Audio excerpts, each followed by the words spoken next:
안녕하십니까. 손찬원 목사입니다. 성경은 하나님이 자기를 계시하는, 나타내는 책이고, 우리는 성경을 읽으면서 하나님을 알아가는 과정이 우리 신앙생활이라고 할 수 있어요. 성경은 끊임없이 하나님이 어떠신 분인가를 우리에게 가르쳐주고 있죠. 참 하나님은 크신 분이고 우리가 잘 알 수 없는 분입니다. 하나님이 창조와 섭리로 지금도 이 전체 우주를 운행하시고 계시는 분인데, 그분의 그 경륜을 우리가 어찌 다 알 수가 있겠습니까? 그러나 우리가 성경을 보면서 조금씩 하나님을 알아가야 될 것입니다. 하나님은 몇 분이시죠? 하나님은 한 분이신 하나님입니다. 성경 여러 군데 나오죠. 특히 신명기에 많이 나옵니다. 6장에도 4장에도 여호와 하나님은 한 분이신 하나님이다. 그런데 그 존재의 방식이 우리가 이해할 수 없는 하나님만의 독특한 존재 방식으로 계시죠. 그것을 우리는 뭐라 그러죠? 삼위일체 하나님이라 그럽니다. 그것은 참 우리가 정말 이해하기 힘듭니다. 제가 신학 다닐 때 신론을 가르치시는 교수님이 오셔가지고 삼위일체를 설명하는데, 자기가 박사 논문 제목이 삼위일체 하나님이었다고, 그래서 삼위일체를 가지고 박사 논문을 썼대요. 그런데 하시는 말도 지금도 나도 잘 모르겠다. 그만큼 참 하나님의 그 독특한 존재 양식이죠. 존재 양식을 우리가 참 이해하기 힘듭니다. 그러나 한 분이신 하나님이지만 분명히 삼위가 계시다는 것을 성경은 우리에게 가르쳐주고 있죠. 요한복음의 1장에 보면은 보좌에 하나님이 계시고, 그 우편에 이제 성자 예수님이 계시고, 보좌 앞에 7 영, 성령을 가리키는 7 영이 계셔서 이렇게 분명히 세 분이 계신다고 이야기를 합니다. 그래서 구약 성경에서 하나님을 엘로힘이라고 그렇게 부릅니다. 엘로힘이라는 그 히브리어는 복수입니다. 복수. 엘로하의 복수입니다. 그러나 하나님에게만은 단수로 쓰여서 하나님이라고 우리가 해석을 하죠. 그리고 다른 잡신들, 또 하나님이 명령한 세상의 재판장들이나 하나님이 말씀을 주신 선지자들도 그렇게 신들 속에 포함을 시키지만, 그것은 이제 하나님을 부르는 엘로힘과는 다 엄연히 구별이 됩니다. 그래서 하나님과 그런 사람이나 다른 이방의 잡신들하고 같이 섞어서 부른다는 것은 하나님을 모독하고 불신앙적인 것이죠.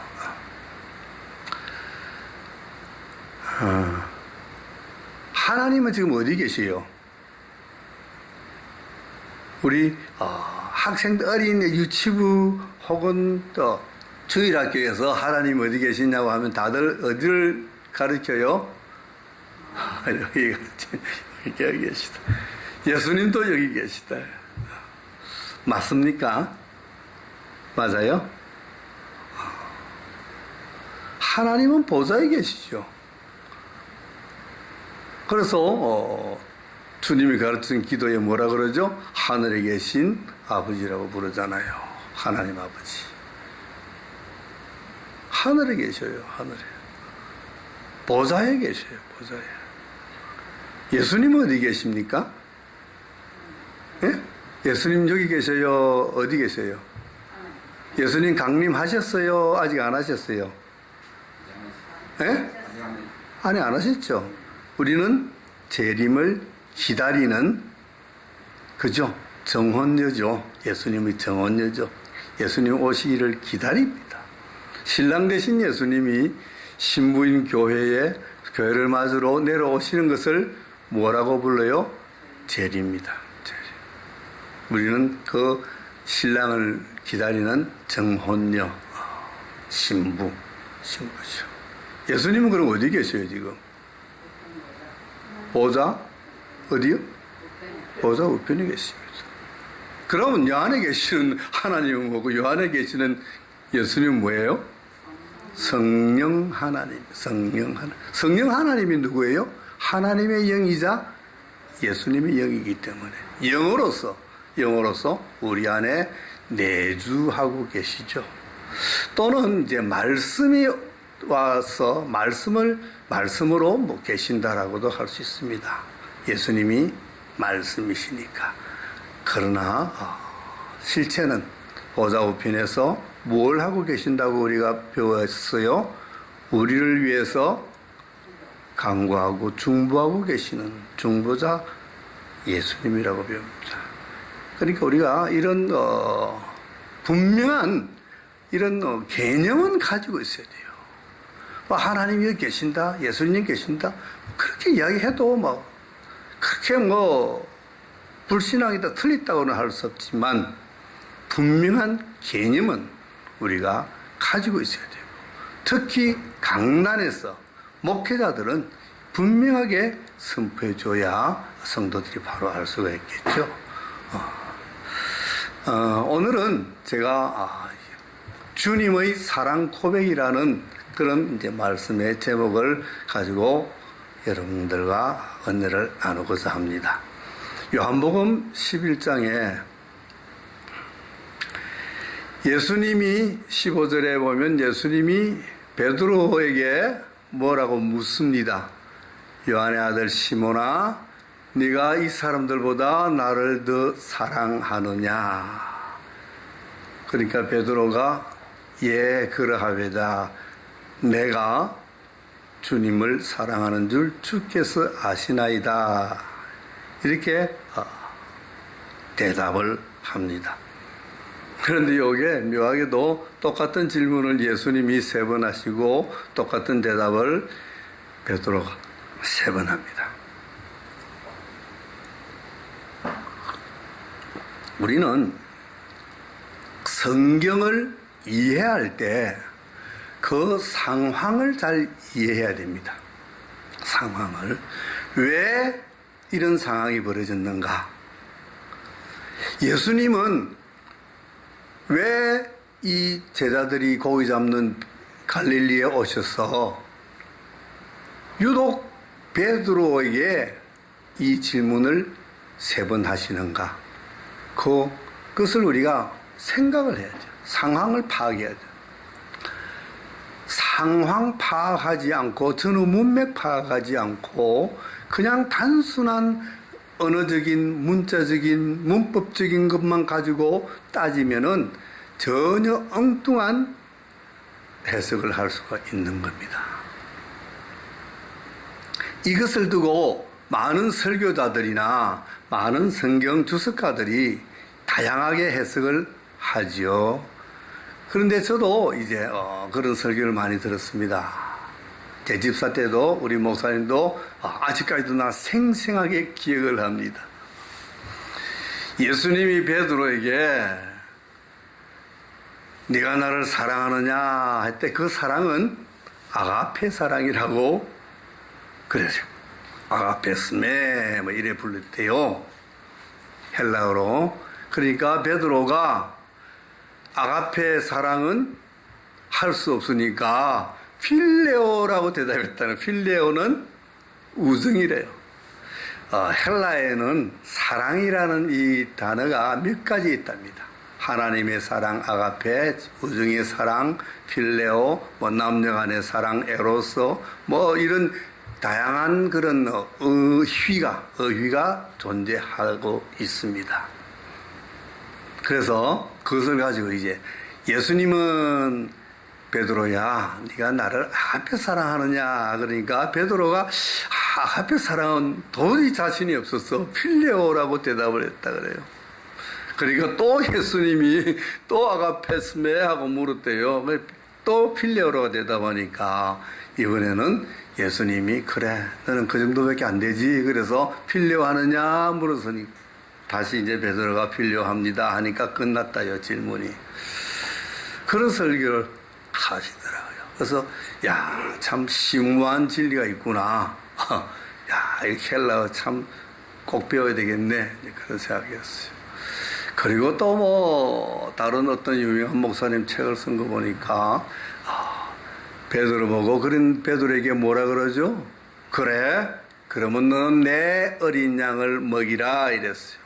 근데 두 번째 갈 때는 어린 양이 양으로 변하고 먹이라가 치라로 변한 거예요. 내 양을 치라. 세 번째 가니까 내 양을 먹이라. 갈 때마다 양이 어린 양이 되고 어린 양이 양이 되고 먹이라 그랬다 치라 그랬다가 이걸 가지고 뭐 어린 양은 무엇이고 양은 무엇이고 이렇게 또 헬라어를 가지고 또 깊이 이래 연구를 해서 책을 쓰셨어요. 그렇게 심오한 뜻이 있는가 보다. 제가 이제 신학을 하고 목사가 되고 설교를 하고 성경을 연구하면서 이 말씀들을 이제 한번 깊이 생각해 봤습니다. 사랑이라는 단어가 중요하고 양이라는 단어가 중요하고 치라 먹이라는 단어가 그렇게 의미가 있고 중요한 단어인가?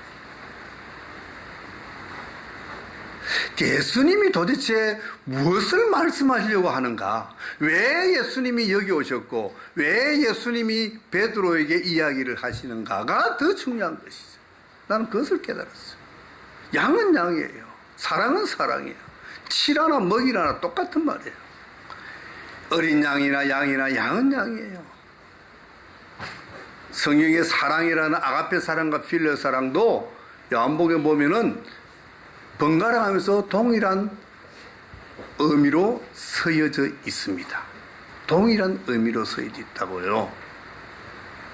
꼭 하나님 사랑을 아가페, 친구의 우정을 필레오라고 적지 않고 번갈아 가면서 적다.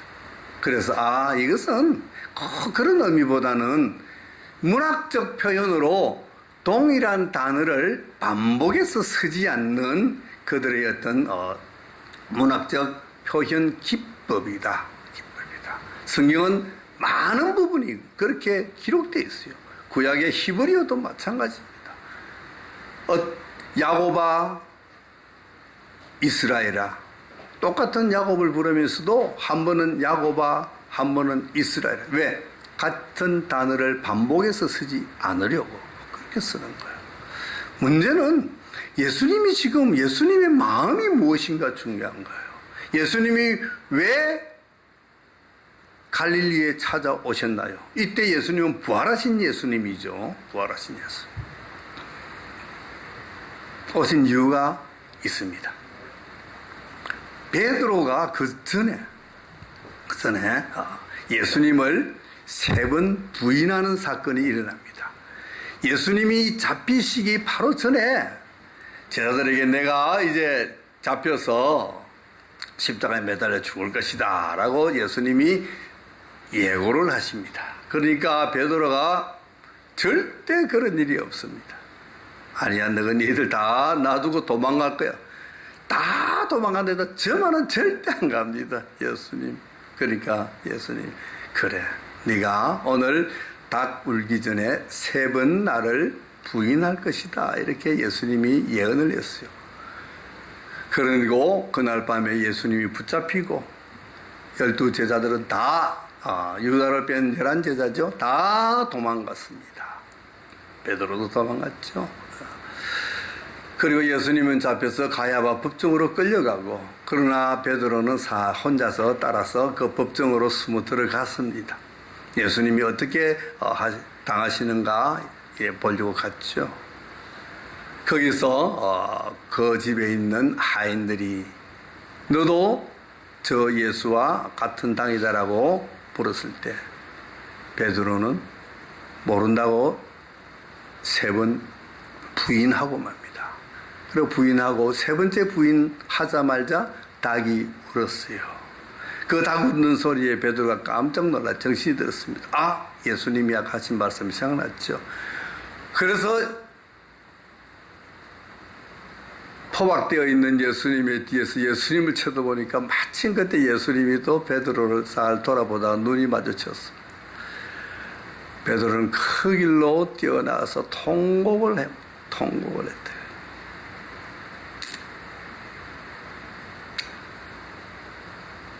마음은 원이로되 육신이 약하구나라는 예수님 말씀처럼 마음은 안 그랬는데 육신이 약했어. 하나님의 아들이시여 그리스도라고 고백하던 그 베드로가 예수님을 모른다고 3번씩이나 부인하고 말았던 것입니다. 얼마나 가슴 아팠을까요? 벽에 이마를 머리를 때리면서 찍으면서 아마 통곡했을 거예요. 그죠? 그리고 내가 왜 이럴까? 내가 왜 이러는지 나도 몰라. 뭐 유행가 가사처럼 아주 절규했을 겁니다. 그리고 예수님은 다시 부활하셨죠. 제자들을 찾아오셨지만 예수님을 만난 제자들이 요한복음에서는 기뻐했다 그랬는데 이 기사가 복음서, 네 복음서에 다 나옵니다. 그렇게 살아서 부활해서 돌아온 예수님을 그렇게 기뻐 맞이하고 예수님과 어울려서 그렇게 즐거워하는 모습들이 복음서에 보이질 않고 예수님을 따라 나서지도 않고 오히려 제자들이 다 각기 뿔뿔이 흩어졌어. 갈릴리에 있는 제자들은 전부 베드로와 함께 갈릴리 호수에 고기 잡으러 떠나고 말았습니다. 나는 이 부분이 예수님 부활하시고 승천하시기까지 40일간의 이 부분이 참 납득이 안 가요. 그래서 좀 이 부분을 좀 더 많이 연구해야 되겠다. 성경에는 그렇게 자세히 기록되어 있지 않습니다. 도대체 40일 동안 예수님은 뭘 하셨고 제자들은 어떻게 지냈으며 왜 그렇게 돌아가셨다가 부활하신 예수님과 함께 일을 시작하지 않는 제자들 도대체 왜 그랬을까? 참 이거 궁금합니다. 여러분들은 안 궁금하셔요? 궁금하죠? 우리 같이 한번 머리를 맞대고 한번 생각해 봅시다. 궁금해요. 어떻게 왜 그랬을까? 그런데 이제 저는 이거는 생각이 됩니다. 베드로와 갈릴리로 바닷가에 고기 잡으러 간 호숫가에 고기 잡은 제자들은 아마도 예수님 보기가 참 부끄럽지 않았을까? 면목이 없지 않았을까? 제자들이 절대 우리는 예수님을 배반하지 않는다 그래 놓고 겟세마네 동산에서 무리들이 예수님을 잡으러 오니까 다 도망가 버렸어요. 베드로는 부인도 하고 말이죠. 그러니까 예수님 볼만 면목이 없는 거.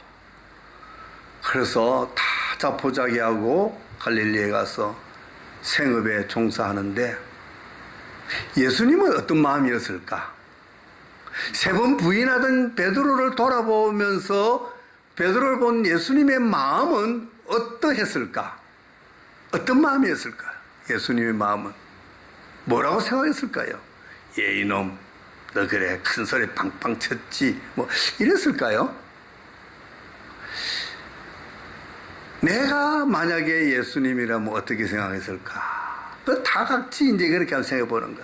아마 예수님은 그래 베드로야 참 네가 참 연약하지. 네 마음은 안 그런 줄 내가 알아. 이런 마음이 아니었을까? 참 육신이 연약해서 어쩔 수 없이 비자들에게 예수님을 모른다고 부인하는 저희 베드로의 심정이 얼마나 딱할까, 얼마나 아플까. 그 마음을 이해하고 알아주는 예수님 마음이 아닐까. 이놈 봐 내가 그랬잖아. 내가 3번 부인한다 그랬지. 이렇게 했을까. 우리 같으면 그랬을는지 몰라요. 내 같으면 그랬을는지 몰라요. 예수님은 아마 그렇게 생각지 않았을 거예요. 그리고 부활해서 이제 나타났는데도 제자들이 자꾸만 예수님과 눈을 마주치지 않으려고 그러고 갈릴리로 가서 고기 잡는 제자들을 보면서 예수님이 어떤 생각을 가했을까? 참 딱하게 생각했을 거예요. 저들의 마음에 너무 상심하구나. 마음이 상심을 하고 내가 저들의 마음을 풀어줘야지. 저들의 마음을 위로해줘야지. 저들에게 다시 용기를 주고 다시 믿음을 줘야지. 아마 그런 마음이 우리 예수님의 마음이 아니었겠습니까? 그래서 예수님은 갔고 그 제자들에게, 배고픈 제자들에게 고기를 구워주고 떡을 구워주는 그 예수님의 사랑, 자상하심, 그것을 보여주고, 베드로에게는 베드로가 제일 상심하지 않겠습니까? 예수님 도저히 쳐다보지 못할 그런 베드로가 아니겠습니까? 이 베드로를 내가 다시 살려야 되겠다. 그래서 베드로에게 시몬아, 네가 나를 저 사람들보다도 더 사랑하느냐라고 물었지만, 이 물음은 베드로가 예수님을 사랑하는가 아닌가를 확인하려고 물었을까요? 아닙니다. 저는 그렇게 생각하지 않습니다. 베드로가 예수님을 사랑하는 줄은 예수님은 이미 알고 계십니다. 얼마나 사랑합니까, 베드로가? 그 마음을 예수님이 왜 모르겠어요? 그럼에도 불구하고 네가 나를 사랑하느냐라고 물은 것은, 베드로야, 너 나 사랑하지 않냐? 너 사랑하는 줄 나 잘 알고 있어. 사랑한다고 한번 이야기해봐. 나 그거 듣고 싶어. 3번 물었는데, 3번 물은 것도 3번 부인이기 때문에 3번을 물었다. 뭐 자꾸만 가슴에 찌르려고, 예수님이 찌르려고 했다는 그런 시각으로, 그런 각도로 자꾸만 가르치고 설교를 하려고 그러는데, 예수님이 그 상심한 베드로의 마음에 무엇을 더 찌르려고 가겠습니까? 그 마음의 아픔을 씻어주려고 하겠죠. 상처난 그 마음을 치유해 주려고 오신 것 아닙니까? 베드로 앞으로. 뭐 찌르려고? 너 사랑하냐? 아가페하냐? 아가페하냐? 그렇게 했을까요? 아닙니다. 너 나 사랑한 줄 나 알아. 나도 너를 사랑한단다. 바로 그 말이죠. 요한의 아들 시몬아, 네가 나를 사랑하느냐? 그 말은 사랑하느냐가 아니라, 요한의 아들 시몬아, 내가 너를 사랑한단다. 너도 나를 사랑하지. 바로 그 말이 아닐까. 물론 성경은 그렇게 기록 안 돼 있지만, 내가 아는 예수님은 분명히 그런 마음으로 베드로에게 말했을 거라고 믿습니다. 그렇게 함으로써 베드로가 상처가 회복되고, 정말 예수님의 제자로, 사도로 사명 잘 감당할 수 있도록 예수님께서 베드로를 살려주시는. 우리 사람인 같으면 어떻게 할까요? 야, 자식 치사하게 그래? 도망가고 모른다고 부인해? 너 나 사랑하냐? 이렇게 말할 수도 있습니다. 아니, 우리는 분명히 그렇게 이야기할 겁니다. 그러나 내가 지금까지 배웠고 내가 경험하고 내가 알았던 예수님은 절대 그렇게 말씀하실 분이 아니라는 것을 저는 믿습니다. 여러분은 그렇게 생각 안 하시는가 봐요. 알 수 없는 소리를 막 해야 될 때는 아멘 아멘 잘하시더만, 쉬운 말로 설명하니까 아멘이 안 나오네요. 저도 알 수 없는, 이방인과 같은, 방언과 같은 알 수 없는 말로 설교를 해야 되겠습니다. 설교는 나만 알고 있는 말로 설교해서는 설교가 아닙니다. 설교는 성경을 풀어서 잘 해석해서 듣는 자들이 잘 알아듣게 하는 것이 설교입니다. 나 혼자 계룡산에 들어가서 덕도에 돌아와서 나만 하는 소리로 짓거리는 것은 설교가 아닙니다. 그것은 궤변입니다. 성경을 성경으로 성경답게 풀어야 되는 것이죠. 하나님을 알고 하나님을 알아가야 돼요. 하나님을 안다는 것은 하나님과의 관계가 있다는 것입니다. 하나님과의 관계를 유지한다는 것입니다.